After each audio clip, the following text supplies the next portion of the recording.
Hello everyone, I'm Brian. Today I'm reacting to Can We Change Our Karma? With subtitles with Tsem. So, now from my understanding with karma, we cannot change our karma. Swami Mananda has did a pretty good explanation on this, which I fully, it makes sense to me. Like any kind of bad stuff that happens to you is going to happen to you. You have no way of manipulating karma. So, but the way he explained it, which is the way I look at things, is how you handle these bad situations. You could, excuse me, I'm sorry about that. How you handle it is all up to you. You can't control karma. You can't control other people. You can't control the situation that you're thrown in for the most part. Obviously, you can be nice to people, and then later down the road, they'll treat you nicely as well. It's a little bit of, I guess, a manipulation of karma to a degree. You have absolute control over yourself. You have no control. You can be completely nice to someone, and they can still be complete a-holes. But you can't help that, again. So, how you handle the karma is the thing that you can control as well. So, can we change our karma? To some degree, yes, but at the same time, no. So you can handle how you treat people. That's a way. I don't know if you want to consider that manipulation of karma or changing karma, or maybe manipulation of future karma, perhaps, as opposed to karma that you've already had. If you already had karma, the karma in the past you cannot change. Karma in the future that you receive in the present, that you can change based on how you act. So, karma that you do not have yet, can you change it? Yes. Now, are you able to change all of it? No, probably. I don't know. Maybe not. But you can make some changes for sure. Obviously, being nicer and kinder, friendlier can change the karma in the future. But karma's in the past. I think that's too late. You've earned those karma, and you're gonna receive that karma that you deserve because you've earned it. So any kind of bad karma, it's up to you how you handle it. You could not get a promotion from a job, or maybe you don't win the lottery, or maybe you, I don't know, something happens to your vehicle or your house or your apartment, your clothes, your whatever it may be. How you handle that is all up to you. So karma is not necessarily a bad thing because it could be a good karma as well. Now you may think, well, I have already created this karma. I have to suffer what I have already created. Uh-oh, I okay. have no choice. No, that is not the case. That is not the case. There are certain types of karmas that you have which you cannot stop anymore, which already has sprouted. There are certain types of karmas that you do not have to suffer, that are yet to sprout or have begun to sprout. Begun. For example, if you are very sick and through this sickness you are meant to die, very severe sickness and you're meant to die, and you do good practice, and you do purificatory practices, and you do excellent practices, you do practices to purify and to collect good karma, you will still get sick, but at the same time, maybe you won't die. At the same time, you won't die. You will live. You will live. You will continue. How much? Well, real quick on that one. I would say that's a bit much. Putting, I guess, a lot of hope into something. If you're meant to die, you're going to die, in my opinion. So, but if you don't die, I don't think it's because you were meant to die. If you don't die, that doesn't mean that you were meant to die, regardless of what you do, in my opinion. Um, So that's my belief on that. It's the fact that if you're meant to die that day, you're going to die. Nothing you can do to change that. But if you're not meant to die, then no matter how close you come to death, you will not die. So, and to say that you can change, like, because we don't know when we're going to die. We really don't. There's no fortune teller out there. There's no one can see the future, in my opinion. So, I mean, live the best life you can. Obviously, you don't know when you're going to die. You could die. I could die 5 seconds from now. But in case you don't want to just, splurge or anything. So you kind of have to live a somewhat balanced life, to enjoy life, to spend a little bit, but to also be frugal so that you're not suffering at the end of your near the end of your life with retirement and stuff. So, in my opinion, if you're meant to die, there's no way to change that. If you're not meant to die, there's no way to change that either. And in my personal opinion, when you understand what you can and cannot change in life, life becomes easier. You learn to accept the things that you cannot change, and you can learn to change the things that you can. Not quite a beautiful phrasing, but the first part was you learn to accept the things that you cannot change, but you can change the things that you can change. There's got to be a beautiful way to say that. I'm sure there is. I'm pretty sure it's a saying as well. Much you enact the Dharma and practice it in your lives, how much in the degree, in the sincerity, in the authenticity of your practice will reflect in your daily lives. Immediately in your attitude and your mind. Immediately. Slowly in your way of life. Examples such as your physical form and the place you live. That karma has sprouted. Therefore, you are in your particular physical form, particular shape, likes and dislikes. It's already sprouted. There's not much you can do on that. But things such as, things such as sickness, things such as, how to say, an ignorant mind, these things can still be changed because the karma has not fully sprouted. Has not. Why has it not fully sprouted? We can see it because the mind still can be changed. Health, we can get well. There are medicines, there are methods. Think about it clearly. Things that you cannot change because the karma has ripened, you take it with dignity, a pinch of salt, and accept with grace. And not wail out, scream out, shout out, fight back, kick and grovel on the ground, and complain about your lot to others again and again. What benefit does that bring? Okay, so is he trying to say the sheer fact that if you're unhealthy, that karma has sprouted, but you can eat healthier, exercise, get a healthier life, and become healthy? Yes, absolutely, 100% agree with that. Um, I wasn't thinking along those lines. I was thinking along the lines of if bad karma was going to come up, again, like a loss of job, there's not too much you can do about like being fired or whatever, because usually that thing doesn't usually, you can expect it, not necessarily. Sometimes you can.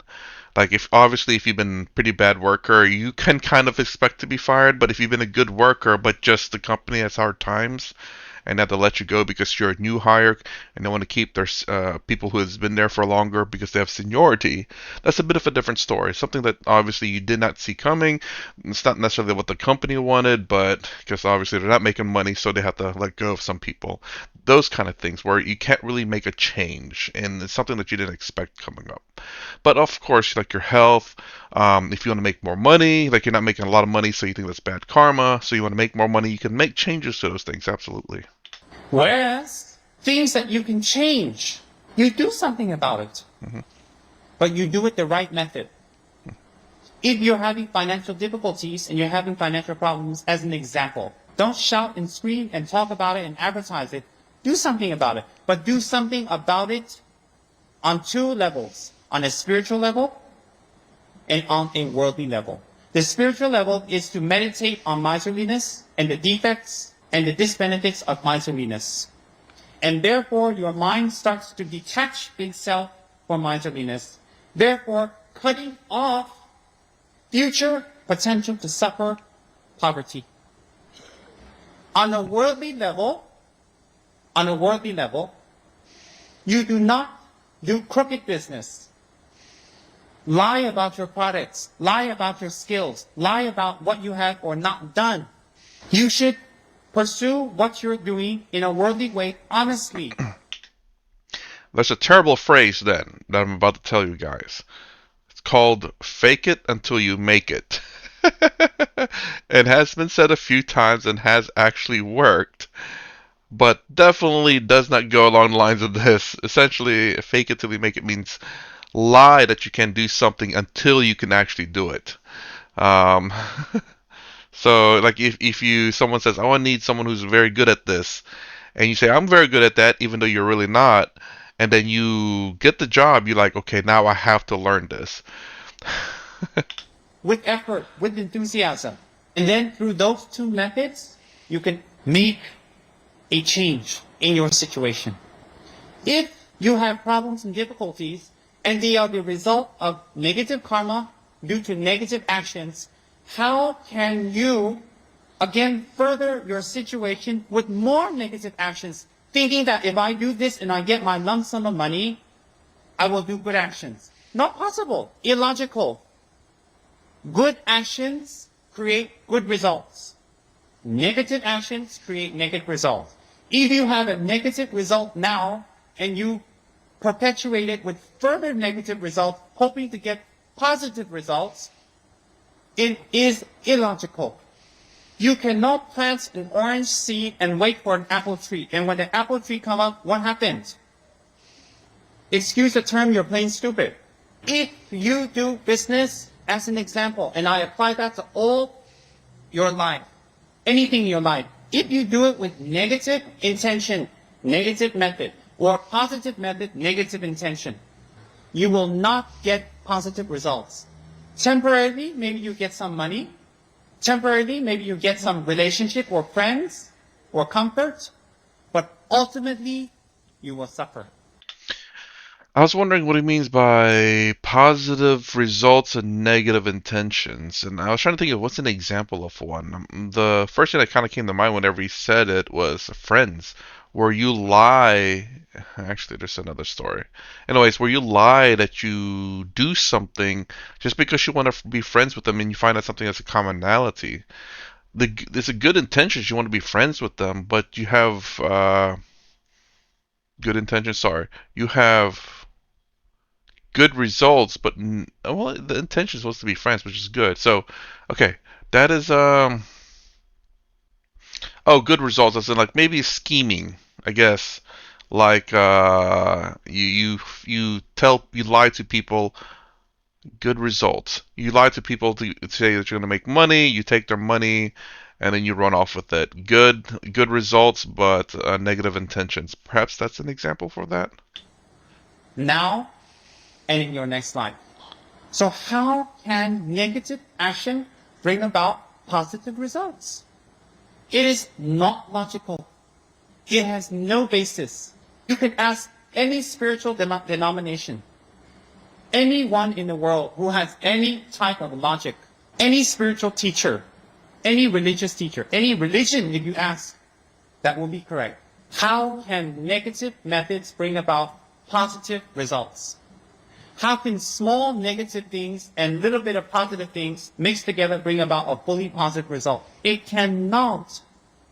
Please think about it with your intelligent, educated minds. This is not something for you to accept on the basis of faith. This is not something that is pounded in your ear to say, oh, you don't, you go to hell. This is logical, it is clear, it is black and white. Think about it. And when you think about it, which means if you can perceive it, then realize that is the truth and enact it into your lives.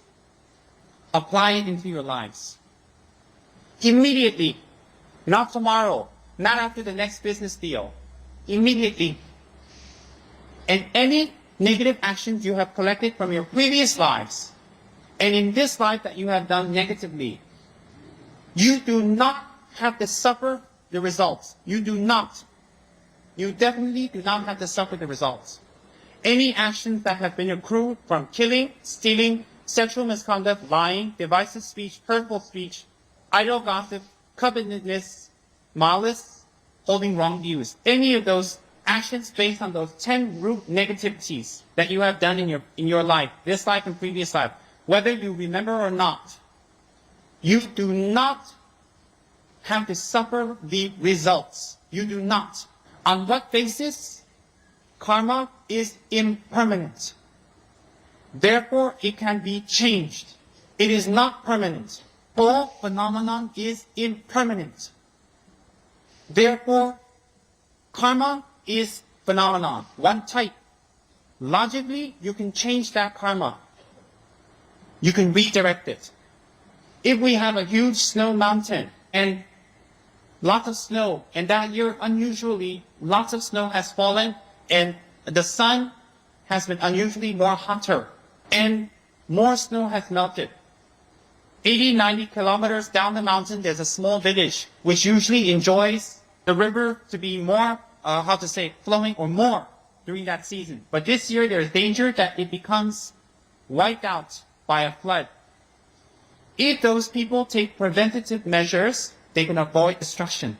Such as they can build, if the mountain is here, the village is here, halfway down they can make trenches, dams, to divert the water around the village. Instead of that one way straight through the village, we can make one trench going this way, another river going this way, 7, 8 rivers to divert the force of the river to surpass and circumvent around that village. Therefore, the village does not get destroyed. Preventative measure. Like that, the snow mountain is like your store of negative actions, collected on the basis of the 10 non-virtues and collected by avenue of body, speech, and mind. That can be averted or diverted or lessened. When your store of negative demerits, such as that snow mountain is there and it's ready to come down, the sun is like the environmental causes or conditions. Environmental doesn't mean just your sky and all that around here. It also means the people and the way you think. When that snow is about to melt and come down and destroy the village is yourself. If you do preventative measures, you can definitely lessen its strength.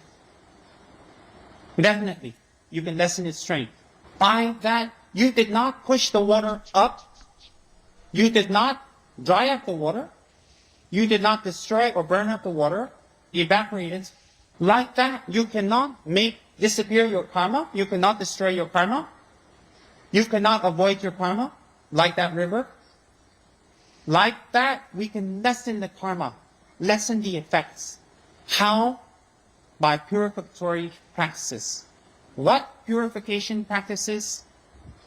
Many. But all purificatory practices are based on the 4 powers. Topshi. 4 opponent powers. Hold on. 4 opponent powers. 4 opponent powers. Purificatory practice. It's an interesting one. 4 opponent powers. I'm curious about that one. Does it really mean opponent powers though? Practices? Many. But all purificatory practices are based on the 4 powers. Topshi. 4 opponent powers. Yeah, he said 4 opponent powers. Then I think he said something in Tibetan, maybe? I'm not sure the language.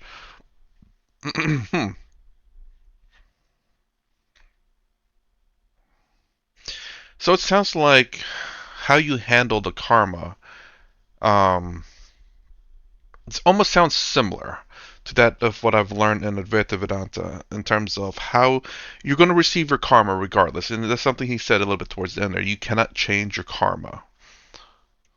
You cannot avoid your karma. We can lessen the karma. You cannot make disappear your karma. You cannot destroy your karma. You cannot avoid your karma, like that river. Like that, we can lessen the karma, lessen the effects. How? By purificatory. Okay, there's one.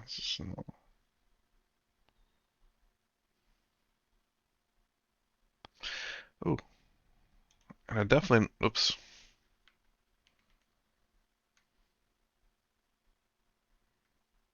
But anyways, sounds like a negative karma. It can be averted or diverted or lessened. Averted is to avoid. Diverted is to obviously to avoid and avert to avoid in the sense as well. But You cannot disappear. You cannot so that's kind of the confusing thing here. It says you cannot avoid your karma, and but it says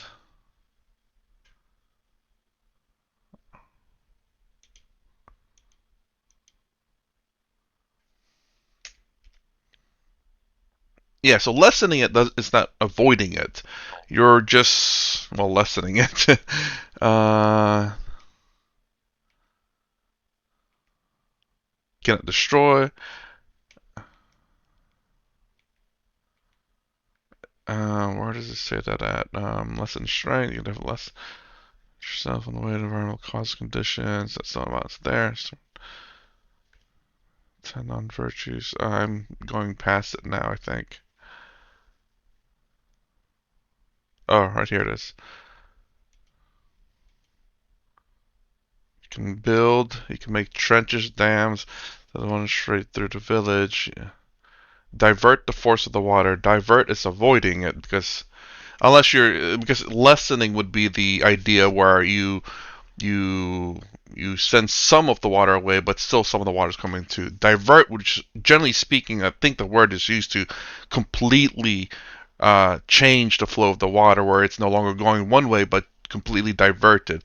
But you could say divert some of the water, and maybe that's what he means. Rivers to divert some of the force of the rivers, which would make sense there. To bypass and circumvent around that village. So 8 rivers to divert the force of the river to surpass and circumvent around that village. Therefore, the village does not get destroyed. okay, so no, he does mean it that way, as in not divert some of it, but completely divert, which, in my opinion, that's avoiding the water. So I'm a little confused whenever he speaks like this. I'm not sure if you can divert it, but he literally said it right there. To circumvent around the village, meaning the village is not touched by it. The water literally goes around the village as opposed to, I'm assuming, through the village normally. Um, okay, okay. And collected by avenue of body, speech, and mind. That can be averted or diverted or lessened. When your store of negative or collected on the basis of mountain is like your store of negative actions, collected on the basis of the 10 non-virtues, and collected by avenue of body, speech, and mind. That can be averted or diverted or lessened. Averted again. I don't. I don't read the dictionary terms of all these, so I could have gotten it wrong outside of just hearing what it means. So to avert is to avoid. To divert is to change directions. A lesson is it's still going to hit the village, but it's not as a dramatic. It's not all at once. Perhaps some of it's diverted. Perhaps you create a dam where it holds a lot of the water back, but it still allows it to flow. So diverted means that you yourself can avoid it. Diverted means that you're stuck where you're at, but you change where it flows. So, and let's see.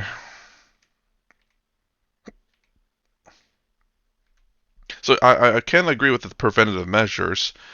Lessen the strength, yes. Can it disappear like the river? Lessen the effects, yes. Oop.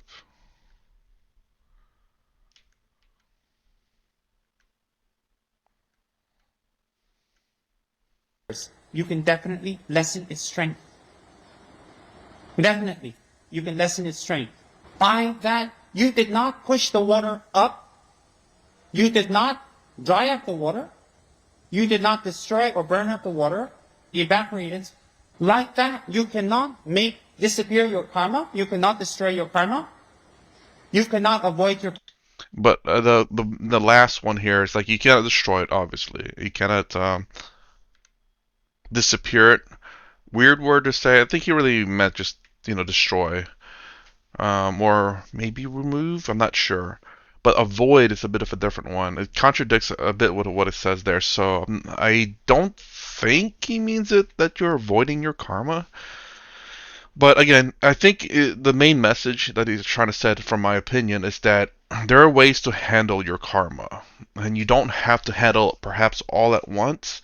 Um, but the problem is that you have no control. I don't believe you have any control over when karma hits you, whether that's good or bad. It just happens. But I like Swami Ramananda's explanation. To me, that's what makes the most sense. That's how I've kind of lived my life, even before watching his videos. Is that I've learned that there are, like I said earlier, there are things you can change, there are things you can't change, and I think people's lives can be a lot easier if you understand what can and cannot be changed. It's not to say that if you think that it can't be changed, that there's no way to change it ever, because maybe we just don't know that it can be changed, but it can be changed. So be open, obviously, to the fact that it has a potentiality to change. Maybe it can't be changed within the next 6 months, but on the seventh month, perhaps it can be changed. So just leaving yourself open, understanding that maybe at the moment it cannot be changed. I think your life will be a lot easier. But also, again, how you handle like being fired from the job, because again, maybe the place that you work at has to let go of some people because it's not making as much money or whatever may be the case. You can look at that as time to collect yourself or to find another job, go back for an education or whatever else that you need to do. You can look at it as a positive. It's hard considering that times are pretty tough, but hopefully you can see as an opportunity, anything, even negatives, as an opportunity to better yourself. So that's my reaction to can we change our karma? If you like my content, please consider subscribing, thumbs up the sound down below. Thanks for watching. I'll see you in the next vid.